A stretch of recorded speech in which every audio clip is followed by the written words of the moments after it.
అన్న ఈరోజు రామాయణ ట్రైలర్ వచ్చింది కదా, దాని మీద మీ ఒపీనియన్ చెప్పండి అన్న. నిజంగా అంటే రామాయణం ట్రైలర్ అయితే చూస్తున్నాను నేను, చాలా అద్భుతంగా ఉంది. ఇందులో ప్రధాన పాత్రలు చేసినటువంటి హీరో రణ్వీర్ కపూర్ గారిని, ఇందులో విలన్ పాత్ర చేసినటువంటి యష్ గారు కానీ మనం చూసాం. మన ఆయన సినిమాలు గతంలో కేజీఎఫ్ కానీ ప్రతి ఒక్కరు కూడా చాలా అద్భుతంగా డిఫరెంట్గా చేసినట్టు ఒక మంచి నేషనల్ ఇండియన్ యాక్టర్లో మంచి యాక్టర్ యష్ గారు. ఇందులో మరి యముడు పాత్ర చేయడం నిజంగా చాలా సినిమాకి ఒక హైప్ వచ్చింది. సో ఇందులో మన టీజర్లో చూసాము సీత పాత్ర చేసినటువంటి సాయి పల్లవి కూడా ఒక మంచి యాక్టరు. ఆమె గతంలో తెలుగు, తమిళ్, కన్నడలో అన్ని సినిమాలు చేస్తూ ఇందులో ఒక పెద్ద కాన్సెప్ట్ ఇంటర్నేషనల్ వంటి సినిమా, ఒక మంచి సినిమాని ఇందులో యాక్ట్ చేయడం కూడా చాలా గొప్ప విషయం. సో ఈ సినిమా అయితే చాలా డిఫరెంట్గా ఉంది. మన తెలుగులో వచ్చినటువంటి సినిమాల ఆర్ఆర్, బాహుబలి ఆ సినిమాలు అన్ని చుట్టుగా హిందీ, తమిళ్ వాళ్ళకి చాలా ఇంతకంటే ఒక హై రేంజ్లో తీయాలని చెప్పేసి అటు బడ్జెట్లో కానీ గ్రాఫిక్స్లో కానీ ప్రతి ఒక్కటి దాంట్లో కూడా అవార్డ్స్ అనేవి మన తెలుగు సినిమాలకు వచ్చాయి. ఇప్పుడు చాలామంది మన తెలుగు సినిమాని చూసి నేర్చుకుంటున్నారు, చాలా ప్రౌడ్గా ఫీల్ అవుతున్నారు. కానీ ఒకటి ఏంటంటే ఈ యొక్క క్యారెక్టర్కి, ఈ యొక్క రామాయణం సినిమాకి ప్రభాస్ కానీ మహేష్ కానీ అయితే బాగుండేది అన్న కొంతమంది ఫ్యాన్స్ అయితే చాలామంది నేను వింటున్నా మార్నింగ్ నుంచి. సో నిజంగా అది మాత్రం వాస్తవం. ఎందుకంటే మన తెలుగులో ప్రభాస్ అన్న కానీ మహేష్ బాబు చేస్తే చాలా అద్భుతంగా వాళ్ళిద్దరు చేస్తే, ఎందుకంటే ఇంటర్నేషనల్ మార్కెట్ హీరోలు, పర్ఫార్మెన్స్ మంచి గొప్ప యాక్టర్స్ కాబట్టి సో ఇంకా చాలా బాగుండేది. ఆ రామాయణం అనే ఒక కాన్సెప్ట్కి చాలా బాగా కుదిరేది. సో ఈ రణ్వీర్ కపూర్ కూడా చాలా మంచి యాక్టర్. వేటినటువంటి యానిమేల్లో చూసాం మన తెలుగులో, అక్కడ కూడా చాలా సినిమాలు చేశాడు. సో లుక్ పరంగా సెట్ అయింది. సో నాకైతే చాలా బాగా అనిపించింది. సో యష్ గారు ఉండడం ఒక ఆపోజిట్ విలన్ పాత్ర బాగుండాలి ఎప్పుడైనా సినిమాలో. సో ఇది యష్ గారికి ఉండడం అనేది సినిమాకి ఒక హైప్. సో తప్పకుండా ఇంకోటి బడ్జెట్ కూడా చాలా, ఇది 4,000 కోట్లు అని చెప్పేస్తున్నారు. సో ఇది పార్ట్ 1, పార్ట్ 2 లాగా ఉంటుందని చెప్పేసి డైరెక్టర్ గారు చెప్పడం. గతంలో వచ్చిన పోస్టర్ కొంచెం డిసప్పాయింట్ చేసినప్పుడు ఈ టీజర్లో మాత్రం చాలా అద్భుతంగా ఉంది. సో ఇది బడ్జెట్ రీచ్ అవుతుందా లేదా అని చెప్పేసి ఇది మొత్తం కాన్సెప్ట్ తీసుకుంటున్నారు. సో ఇప్పుడు టీజర్లో మాత్రం చాలా క్రౌడ్ తోటి రణ్వీర్ కపూర్ ఆ కుర్చీ మీద కూర్చొని అంటే అది చాలా మంది, వేల మంది క్రౌడ్లో అది బాగా అనిపించింది. సాయి పల్లవి లుక్ కూడా చాలా ఈ డిఫరెంట్ లుక్, చాలా వరకు సీత పాత్ర. ఇంకొకటి కీర్తి సురేష్ చేస్తే బాగుంటుందని చాలామంది అంటారు. అంటే ఇలా చాలామంది ఒకటి నేను చెప్పేది ఏంటంటే, డైరెక్టర్ ఒక విజన్ తోటి ఎవరి క్యారెక్టర్ రాసుకునేటప్పుడే రాసుకుంటాడు. వాళ్ళకి తగ్గట్టే ఆ యొక్క క్యారెక్టర్ని రాసుకొని ఎవరికి సెలెక్ట్ అవుతారో వాళ్ళకే తీస్తారనమాట. చాలామంది అంటే ఫ్యాన్స్ ఎవరైనా ఊహించుకుంటారు యాక్టర్స్ని బట్టి. సో ఇది అయితే చాలా వరకు రణ్వీర్ గారికి, యష్ గారికి, సాయి పల్లవికి, మిగతా చేసిన రకుల్ ప్రీత్ సింగ్, మిగతా ఇంకా కొన్ని క్యారెక్టర్స్ చేసే వాళ్ళకైతే బాగా ఉంది.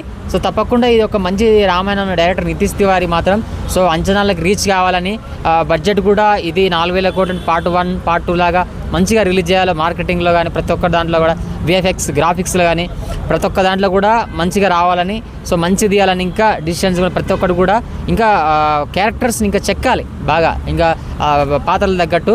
సో కలెక్షన్లు కూడా మంచిగా రావాలని. సో ఏదైతే మన అన్ని మార్కెట్ ఇండియన్ సినిమాలో ఒక రామాయణం కాన్సెప్ట్, ఈ పేరే ఒక బ్రాండ్, మన ప్రపంచ దేశాలకు పెట్టింది పేరు, సంస్కృతి సాంప్రదాయం మన ఇండియన్. సో రాముడు అంటేనే గొప్ప పేరు, సో ఖ్యాతి, ఇవన్నీ కూడా అలాంటి సినిమాతో వస్తుంది కాబట్టి సో అలాంటి సినిమాలు చాలా మంచిగా ఆడాయి. ఇది కూడా మంచి పర్ఫార్మెన్స్ కాబట్టి మంచిగా ఆడాలని అయితే కోరుకుంటున్నా. సో డైరెక్టర్కి, అందులో టీం మొత్తానికి, సో రణ్వీర్ గారికి ఒక మంచి స్థాయి లెవెల్లో ఉండాలని, ఒక హిట్ కావాలని కోరుకుంటున్నాను. థ్యాంక్ యూ అండి ఈ మూవీ గురించి ఇంత బాగా చెప్పినందుకు. Thank you. ఇప్పుడు రాజమౌళి కూడా మహేష్ బాబుని పెట్టుకొని ఏదో ఒక మూవీ చూస్తున్నాడు కదా, అది పేరు అవి కూడా సేమ్ రాముడు, శ్రీకృష్ణుల టైపే ఉంటున్నాయి. మరి దాని ఇంపాక్ట్ ఏమైనా పడుతుందంటావా రిలీజ్ టైంలో?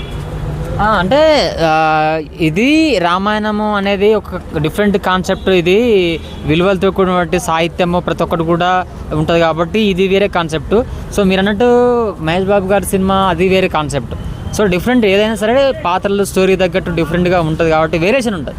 సో అంతా ఒకలాగా ఉండదు. చాలామంది కొంచెం ఎక్కడైనా అట్లా అనిపిస్తే మాత్రం పబ్లిక్ అలానే అనుకుంటున్నారు. సో అలా ఉండదు. ఎందుకంటే మనకి గొప్ప డైరెక్టర్, ఇండియన్ సినిమాలోనే గొప్ప దర్శకుడు రాజమౌళి గారు.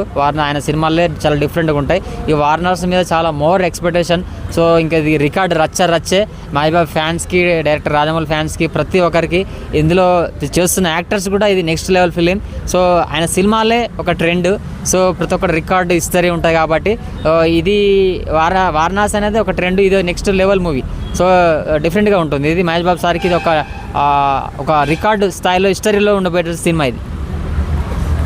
సో ఇప్పుడు ఈ రెండిట్లో ఏది బాగుంటుంది అనుకో, ఏది ఇంపాక్ట్ అవుతుంది ఫైనాన్షియల్గా? అంటే బడ్జెట్ ప్రాఫిట్ వస్తుంది అంటున్నావా లేదా? తప్పకుండా. అంటే మీరు అన్నట్టు ఇది వారణాసి అనేది మహేష్ బాబు గారు తప్పకుండా రికార్డ్స్ని సృష్టిస్తుంది. సో ఎందుకంటే ఆయన అన్ని సినిమాలు ఆర్ఆర్, బాహుబలి, మిగతా అన్ని సినిమాలు కూడా ప్రూవ్ చేసుకున్నటువంటి కలెక్షన్స్, రికార్డ్స్, ఫ్యాన్స్ అంచనాల దగ్గర తీసినటువంటి గొప్ప దర్శకుడు రాజమౌళి కాబట్టి ఈ వారణాసి కూడా మహేష్ బాబు ఫ్యాన్స్ వరల్డ్ వైజ్గా మార్కెటింగ్ ఉన్నటువంటి హీరో కాబట్టి సో తప్పకుండా రికార్డ్స్ సృష్టిస్తుంది. తప్పకుండా దాంట్లో డౌటే లేదు. వచ్చిన మనం చూసాం పోస్టర్స్ కానీ, గ్లిమ్స్ కానీ, ప్రతి ఒక్కటి ఆ మ్యూజిక్ కానీ రేంజ్లో ఉన్నాయి. సో ఈ అన్ని రికార్డ్స్ అన్నీ షేకే బ్రేకే ట్రాక్ రికార్డ్ మహేష్ బాబు గారి ఇండియన్ సినిమాలోనే, ఓల్డ్ సినిమాలోనే ఇదొక వారణాసి అనే టైటిలే చాలా బెస్ట్గా ఉంది. డైరెక్టర్ గారికి ఇది ఒక బెస్ట్ సినిమా, హీరో గారికి బెస్ట్ సినిమా, ఇండియన్ సినిమాలోనే ఒక రికార్డుగా మిగిలిపోతుంది ఈ వారణాసి. Thank you. ఇంకొకటి ఏంటంటే ఇప్పుడు అన్ని క్యారెక్టర్లు ఓకే కానీ రకుల్ ప్రీతి ఈ శూర్పణఖ క్యారెక్టర్ కొంతమందికి జీర్ణించుకోలేకపోతున్నారు. అసలు అటువంటి హీరోని శూర్పణఖ అంటే సొసైటీలో బ్యాడ్ ఇంప్రెషన్ వస్తుందని, ఆర్టిస్ట్గా గుడ్డే బట్ బ్యాడ్ ఇంప్రెషన్ కదా అన్నట్టు ఫీలింగ్ ఉంది సమాజంలో ఇప్పుడు. సో దాని గురించి మీ ఉద్దేశం? అంటే ఇక్కడ ఒకటి, చాలామంది ఆర్టిస్ట్ అంటే ఎవరైనా సరే ఏదైనా చేయాలి అంటే ఇప్పుడు చాలామంది కొంతమంది హీరోయిన్, గ్లామర్ హీరోయిన్లు కూడా ఐటమ్ సాంగ్స్ అంటే పాత్ర తగ్గట్టు ఒదిగిపోవడం. ఒక ఆర్టిస్ట్ అన్నప్పుడు ఒక యాక్టర్ అయినా, హీరోయిన్ అయినా, ఎవరైనా పాత్ర తగ్గట్టు జీవించడమే. సో ఆ పాత్రకు న్యాయం చేయడమే. సో అలాంటప్పుడు మనము ఆ బ్యాడ్ నేమ్ అదంతా ఏముండదు. ఒక యాక్టర్గా వాళ్ళు అన్నీ దాటుకొని వచ్చి ఒక స్టార్డమ్ సంపాదించుకున్నారు కాబట్టి మంచిగా మాకు డిఫరెంట్ పాత్ర వచ్చింది కాబట్టి చేస్తున్నారు. ఒక పెద్ద సినిమా, ఇంటర్నేషనల్ సినిమా, ఒక మంచి కాన్సెప్ట్, ఒక డిఫరెంట్ పాత్ర. సో అలాంటి ఒక మంచి క్యారెక్టర్ ఆమె అంటే నెగిటివ్ ఉన్నటువంటి కానీ ఈమె మాత్రం పెరుగుతుంది. యాక్టింగ్లో ఇంకా డెవలప్మెంట్ ఆమె స్కోప్ అవుతుంది. ఆ సినిమాకి ఒక మంచి నెగిటివ్ షేడ్ రోల్ చేస్తున్నటువంటి ఆ పాత్ర సో ఆమెకు సూట్ అవుతుంది కాబట్టి ఆమెకు సెట్ చేశారని చెప్పేసి నేను అనుకుంటున్నా. సో తప్పకుండా ఆమెకి ఇంకా ఒక యాక్టర్గా ఏదైనా పాత్రలు చేయొచ్చు. పాజిటివ్, నెగిటివ్ చాలా హీరోలు మనం చూసాం, తెలుగులో, హిందీలో చూసాం, హీరోయిన్స్ ఎక్కడైనా. సో యాక్టర్గా ఏదైనా చేయొచ్చు. యాక్టర్కి ఉండవలసిన మొదటి లక్షణం అది. సో ఇది తప్పకుండా సినిమాకి కూడా ఒక మంచిగా ఉండబోతుంది. ఇందులో నెగిటివ్ రోల్ యశ్ హీరోగా ఉన్నాడు కదా, ఇప్పుడు నెగిటివ్ చేస్తుంది, దాని మీద మీ ఒపీనియన్ చెప్పండి. సో నిజంగా అంటే యశ్ గారు కొన్ని సినిమాలు హీరోగా చేసి ఇప్పుడు దీంట్లో విలన్గా చేయడం అంటే ఇక్కడ ఫ్యాన్స్ అయితే కొంచెం హీరోగానే చేస్తే బాగుంటుంది అనేది ఒక కిక్కు. విలన్ నిజానికి ఏంటంటే కొంచెం ఓకే క్యారెక్టర్లు, యాక్టింగ్ అదంతా బాగా చేస్తారు ఎవరైనా. మనం చూసాము చాలా హిందీలో యాక్టర్స్ని రకరకాలుగా మనం చూసాం. కానీ ఇప్పుడు ఆయన హీరోగా స్టార్డమ్ కొనసాగుతున్నటువంటి ఒక తరుణంలో ఇందులో ఒక విలన్ యొక్క పాత్రలు చేయడం అనేది కొంత ఫ్యాన్స్కి అయితే ఉంటుంది. అరే మా ఈయన హీరోగానే చేస్తే బాగుండేది అన్న ఒక ఫీలింగ్ ఉంటుంది. సో నాకు కూడా అనిపించేది ఆయన హీరోగానే బాగా చేస్తే బాగుండేది. బట్ పాత్ర సూట్ అవుతుందని చెప్పి అప్పట్లో మన తెలుగులో రామారావు గారు, నాగేశ్వరరావు గారు, చాలా ఎస్వి రంగారావు అంటే పాత్ర తగ్గట్టు కూడా సినిమాకి హైప్ వస్తుంది. సో ఇది అలా అనిపించింది. అంటే కాన్సెప్ట్ అలాంటి మంచి యూనివర్సల్ కాన్సెప్ట్. సో యాక్టింగ్ కూడా అలా ఉండేవి, పాత్రలు కుదరాలని చెప్పేసి సో అలా తీసుకున్నారా అనిపించింది. సో ఏదైనా వాటికి ఫ్యాన్స్ అయితే ఫిదాన్ అవుతారు ఏది చేసినా.